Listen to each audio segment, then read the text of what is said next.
আমরা আছি মালিক সিডের গ্রীষ্মকালীন মূলার একটি ট্রায়াল প্লটে।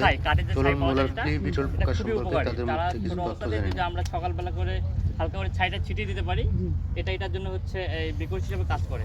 সেক্ষেত্রে ফ্লি বিটলটা অনেকটা কমে যায়। এর খুব বেশি পরিমাণ লেগে থাকে, সেক্ষেত্রে আমরা কার্বাইড গ্রুপ বা সাইবারমেথ্রিন গ্রুপের কীটনাশক হালকা অন্য কিছু চিন্তা করেন না? আচ্ছা, অন্য কিছু চিন্তা বলতে হচ্ছে আমরা পুদিনা পাতার একটা এক্সপেরিমেন্ট আমাদের ওইখানে সেট করা আছে, যে পুদিনা পাতার যে সেন্ট বা তুলসী পাতা, এগুলো হচ্ছে পোকামাকড় মানে ফ্লি বিটলের রিপ্ল্যান্ট হিসেবে কাজ করে। তো সেটা তুলসী পাতা দিয়ে একটা এক্সপেরিমেন্ট আমরা ওইখানে সেট করছি। তো ওটা দেখা যাক কতটুকু ফলপ্রসূ হয়, কারণ তুলসী পাতাটা তো আসলে কমার্শিয়ালভাবে হবে না। পুদিনা পাতাটা কৃষক চাইলে কমার্শিয়াল ঢাকার কাছের এরিয়া যারা আছে বা যেখানে যে মার্কেটে চাহিদা বেশি, ওই সমস্ত কৃষকরা যদি পুদিনা পাতা আগে লাগানো পরে যখন গাছটা একটু বড় হবে তারপরে মূলাতে যায়, তাহলে সেখানে ফ্লি বিটলের অ্যাটাকটা একটু কম থাকবে। এটা একটা আমাদের ইয়ে আছে।